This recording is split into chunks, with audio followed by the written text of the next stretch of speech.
Next, I shall talk about the Renegade Dalek faction. Now, unlike the Imperial Daleks, there aren't that many Renegade Daleks that have been released. We basically have 2 drones and the Supreme Dalek from the Remembrance of the Daleks story. One thing to note, like the Imperial Daleks, the sculpt on these figures is not correct. This one, again, the Supreme, he should have a body that's a lot taller, he should be a lot steeper like this, and this is also the case with the drones in the story. However, there is one exception, which I will go into as I look at this Dalek. Now, articulation is the same, eye stalk goes up and down, gun stalk and plunger are posable, and it's on 3 wheels, you can go forward, backward, left, right, etc. The detail wise, they're very, very nice. It's in a very, very dark blue. I thought it was actually the same colour as the Revelation Daleks, but it's a little bit lighter than that. I thought they were the same shade, but never mind. It's got these silver and black slats, which are very nice. Now, the number of slats aren't actually correct. They've basically given them the same amount as the Imperial Dalek, and this isn't right because they should have more. And also, with this release, which comes from the Remembrance of the Daleks set, these silver sections should actually be mesh, not smooth like the Imperial Dalek. But they did correct this with this figure, which I'll go into later. The eye stalk again has been shrunk down and shaped to look more like it did in the story, and again this isn't too bad. However, if you look at it, it is still very small. It should be a little bit larger, otherwise it's not too bad. Other than that, it's your standard Dalek. In terms of the sculpt, now it is generally known that the sculpt of these Daleks is the standard Dalek sculpt, and that it isn't correct for Remembrance of the Daleks as they were a lot taller. However, there is one exception to this rule. In episode 3, when Mr. Radcliffe's men have recovered the Hand of Omega, these Daleks appear on the scene, and after they've been exterminated, Supreme Dalek comes into the warehouse, followed by this Dalek here. And for this one-off time, the Dalek is a standard Dalek model. It's not one of the newer models that are a lot taller, where it should be a bit like that. It is a standard Dalek, as the Supreme is a lot taller than it. So it could be possible that this is meant to be that Dalek, but it's highly unlikely. They probably just wanted to keep costs down and sculpt the figure the same as the others. Oh, and one more little thing to note, the dome lights, if I just use the camera here, are smooth and have a black paint wash over them. This isn't correct, it should have the ridges. However, they did correct it with the next Renegade Dalek, which I shall look at now. Now, this Renegade Dalek is basically the same, however there are just a couple of slight modifications. The eye stalk is, on this one, a lot better. It's more the right size. The iris and pupil on this one are larger, and they're more like what it should look like in the story, except that that white section should really be silver in the story. There is a Dalek as I've forgotten his name. Mike goes into the warehouse that has a silver iris as he threatens to exterminate him. But I don't mind them having white eyes, it does look rather nice. The dome lights on this one, as I said, they have the ridges, which are correct, and the dark wash over them, I think, is there. No, it isn't, but not all of them had it, so that doesn't mind. The slats have the mesh in between, and it's very, very nicely sculpted. The paint's a bit misfired a little bit on mine, but it's alright. The only problem is with these slats is Alistair Dewar and Character Options have forgotten to paint these sections black. Now, they are supposed to be black. All the Renegade Daleks have the black slats, so this seems to be a factory error with the manufacturing of this figure.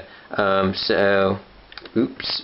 However, I think again in episode 4, there is another Dalek stood, which is positioned by the Hand of Omega during that big fight. It's like that. Supreme Dalek here, and the little girl he's talking to the little girl saying recover the time controller, and that Dalek does seem to have grey slats, so it might be that it's that Dalek. However, I'm not entirely sure. If someone can tell me, please let me know. It may just have been the light from the camera, the light hitting the camera made it look like it was grey. But again, like saying about the sculpt, it probably isn't the case. It's just a genuine human mistake. So they're the two drones. I shall now quickly look at the Supreme Dalek, this is one of my favourite. This is my second favourite model of Supreme Dalek. I've always liked the black and silver. It's very, very nice. This one should be taller, like the Imperials. He should come up to about here on a standard Dalek, as he is quite a chunky Dalek. He's very impressive. This one is painted in gloss black with a shiny matte silver meshwork and bumps and everything else, the skirt, a grey gun and a silver sucker arm up until the plunger, which is in a gloss black. The other Daleks just having matte black plungers. The dome lights on this Dalek are orange, as they are in the story. That's very nice. These are smooth, which they were, I believe, and the eye stalk is a slightly different sculpt. It has a extra section here, which you can't see very well because it's only very slight modification, and of course the discs are a silvery grey colour. The eye is also bigger. It's about the same size as that Dalek's, but strangely this bit also I believe should be silver. It's like two tones of white with the black pupil, and you can just see a little outline on it if I try and zoom in, but no, it's in the white, two-tone white, and it just looks slightly odd, but I don't mind it. It's still a very nice Dalek. Other than that, it's your standard Dalek. It's, like I said, matte painted skirts, gloss paint job. The only thing to beware with the Supreme Dalek, like all the Daleks from the Remembrance of the Daleks set, is that the quality control can be a bit of a problem. As you can see, the spokes on my Supreme Dalek are a little bit misaligned. It's like those two align perfectly, and then this one's just slightly off, and that can happen on a lot of them. I've seen one where this part here, the neck bin, was missing, and I've even seen one where an entire row of these spokes was gone, and then one, it was all over the place. It was like one here, one there, and it just looked atrocious. So be careful if you buy these figures that you do select it yourself, so that you don't have a messed up Renegade Supreme Dalek. If you just, for a bit of comparison, this is what I like. The black and silver and the ivory white and gold. It's very, very cool to display. So that's your Renegade Daleks. And finally, to bring this Remembrance of the Daleks special review to a close, we have the figure that has just recently been released and I got today, and it's a figure we've all longed for and wished for over the years that Character Options have been making these figures. I'd like to introduce you to Dorothy Ace McShane, or Ace as she's known in the show. I absolutely love this figure. I was dying for this figure to come out. I mean, anybody who's had the Daypole Ace figure probably remembers reliving all those famous moments from this story. Ace with the baseball bat beating up an Imperial Dalek. It had the backpack as well, but this figure is just excellent. I mean, the amount of accessories that have gone into this and the amount of work, I really have to commend Character Options for. It's just absolutely outstanding. I got this today for £15, and it just really, I can't state how much I love this figure. I will begin firstly by talking about all the accessories before going into the details of this figure, because there is quite a bit to talk about with this figure. I'll just put Ace to one side for a moment. Of course, it comes with the bazooka. This is very, very nicely detailed. She uses, well, I should say anti-tank rocket. This is the one that Ace uses to blow up the Imperial Dalek in Coal Hill School, and it's excellently detailed. You've got the yellow line of the missile, and you've got the ridges there, the silver tip, all the detailing on the handle. If I just zoom in, you've got the silver detail, the trigger, and the two handles. The nozzle at the end. Mine, unfortunately, I don't know whether you can see on here, has a brown paint smudge with a human fingertip on it. It's just there. Now that's a bit of a shame, but I don't mind because this is generally held like this, ready to blow up Imperial Daleks. This missile, this is removable. However, it is very hard to get on, and it's extremely hard to get off. It may take you a while, and this is the only thing I can say about this. Be very careful. As you see, there you go. There's the grenade for the anti-tank rocket, and that is what the missile, the launcher, looks like even. And literally you can just pose Ace with or without it, loading it, and you can reenact the scene in Coal Hill School and blow up a Dalek with this bazooka. And that's a very, very nice little accessory to put with Ace. The next accessory is the baseball bat. Now, everyone knows all about this baseball bat. This is the one that, the titanium baseball bat enhanced by the hand of Omega, that was used to beat up an Imperial Dalek, and that's in the end of episode 2. And this is very, very nice. Yet again, you've got, it's detailed really nicely. It's exactly how it was in the story. The silver tip, the white, and then you've got the little black lines and the white lines, and it's all segmented, and it's all very nice. It's just a pity really that they couldn't do some kind of tooling where you could pull off the end and it could be the destroyed baseball bat that the Doctor uses to destroy the transmat. But I don't mind. It's still a very, very nice accessory, and that could have been very, very fiddly to do. The next accessory is Ace's backpack, which I will move on to now. This is Ace's backpack, as seen in most of the stories. She has this pretty much throughout the entire show. The last time it appears, I believe, is Ghostlight. No, not Ghostlight. Curse of Fenric. And this is the backpack that holds the metal ladders. It holds her cans of Nitro 9. It's very nicely detailed. There's creases on it. It's in the black and grey. It's got the tie string here, the straps. They're made of a rubbery material. And a feature here, which I really wasn't expecting them to do, but is very, very nice, is you can actually, I just get this here, you can actually peel off the back. It comes out like that, and inside you can store Ace's Nitro 9 cans and the baseball bat as well. And now I think this detail is excellent. I mean, what a very clever way of modifying the sculpt of this backpack and making sure that Ace can actually hold a few of her accessories. Other than that, there's not much to say about the backpack, but there's the Nitro 9 cans. They're just silver cans. You've got 2 cans. You've got the 2 that the Doctor uses to destroy the Renegade Dalek in episode 1, and 1 Nitro 9 can with the lid on. These Nitro 9 canisters, of course, being the hair creams that you can get at a salon with all the paint scraped off. That's how they made the Nitro 9. Ace uses these Nitro 9s continuously to blow up all sorts of things, from a wall to Daleks, throughout most of her time on the show. And another nice little feature is you can take the baseball bat here, and there's a little slot here where you can just push that in, put your Nitro 9 back in, and it's a bit fiddly with the straps, but it will go. You can just have it like that, and rather than Ace holding the baseball bat, you can have it like that. Now, putting the bag on is a bit of a problem. It's kind of like the John Pertwee cloak for anybody who had the Sea Devil John Pertwee or the Carnival of Monsters Pertwee. Now, it's not as difficult, but you have to put her arms behind her, and you basically have to work them onto her shoulders like that. But once it's on there, it fits very, very nicely. Alternatively, as this figure does come with another set of arms, you can just pop them off, put the backpack on, and pop the arms back in, and there we go. And Ace looks pretty good, pretty awesome like that.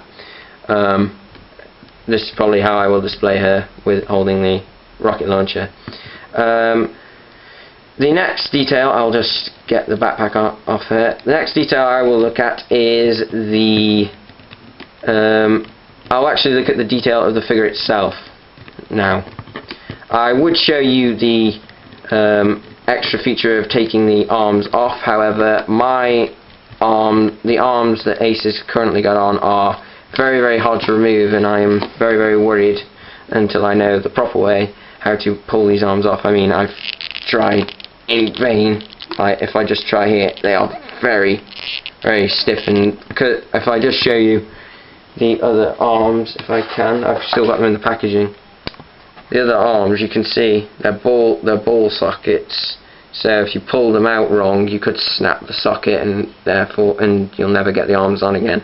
So unfortunately I can't share that feature, but I'm sure anybody else who does reviews can. But now onto the detail of this figure. Now I'll start. The articulation is standard. She's got arms go back and forth. They're also ball jointed, which is one of the newer features, which is very nice. They can bend. She's got wrist articulation. Her fingers are quite rubbery, so beware. They could come off if you handle them too much. Legs can't really go forward and backward too much because of the skirt, and because of how thin her legs are, they could snap, so be very careful. Her legs bend.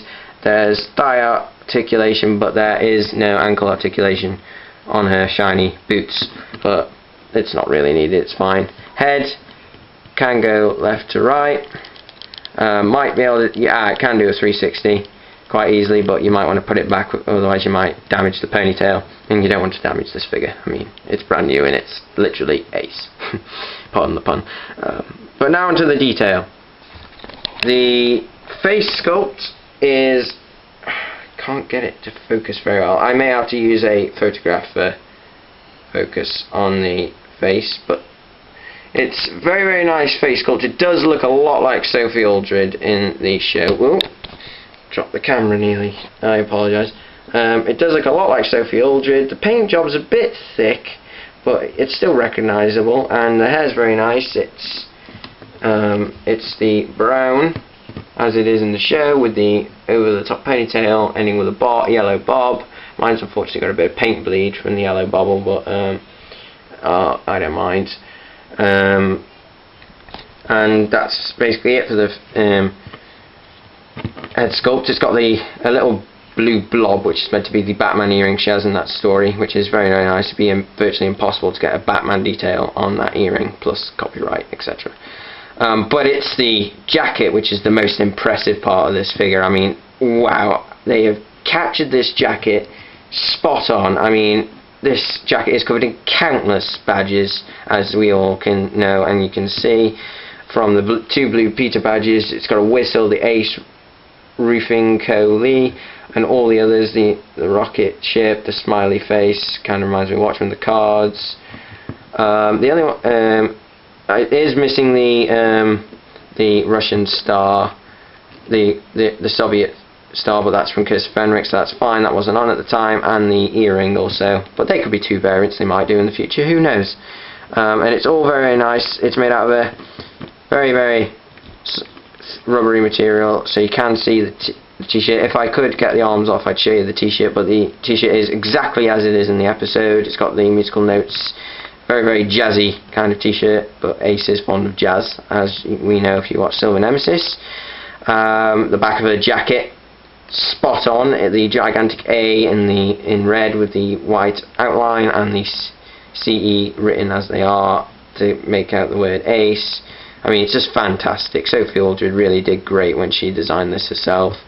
And the rest of the figure isn't all that interesting, really. It's just a black skirt with a lot of nice creases in it. There should be a little bit of gold lining here for where the belt buckle is, but there isn't, but I don't mind that too much, it's not vital. The black tights, which are plain. In Silver Nemesis they have red zigzags on them, which I suppose they could do for a variant if they ever do a Silver Nemesis pack again, but probably not. And she has the shiny gloss boots, which she wore in that episode, and it's all very, very nice.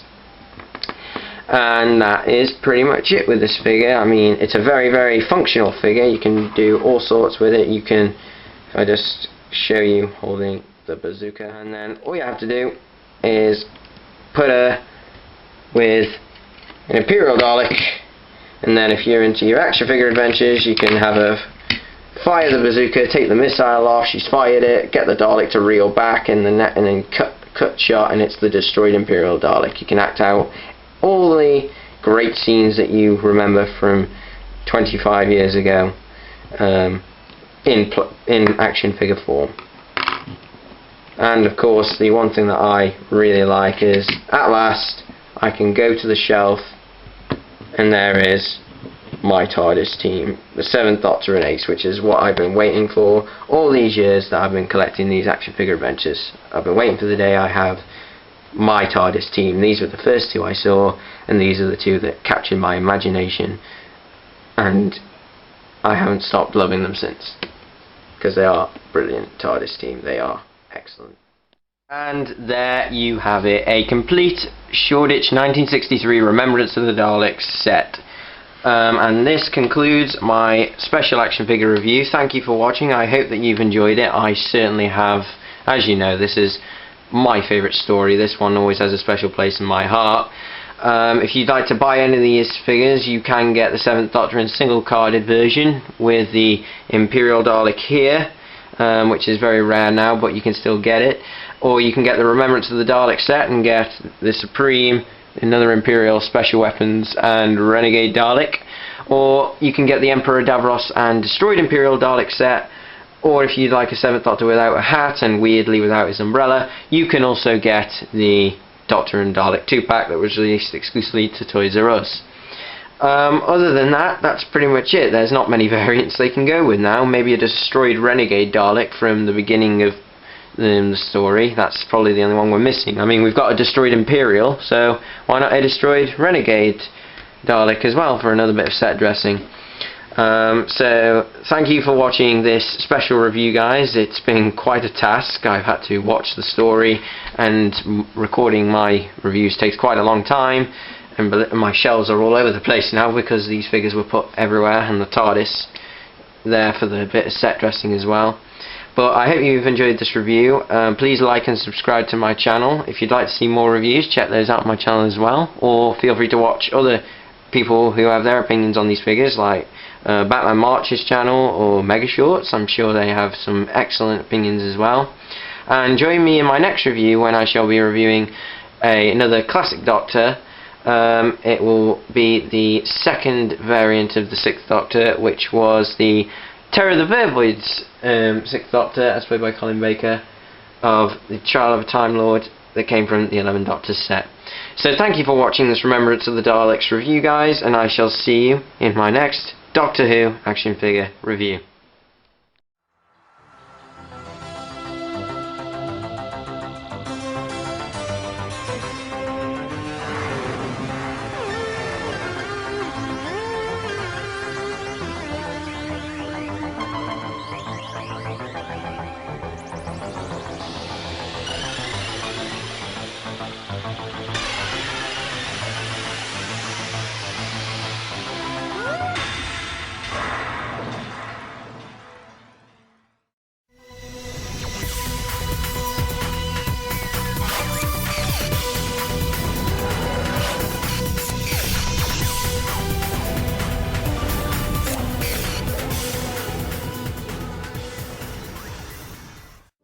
Come on, Ace.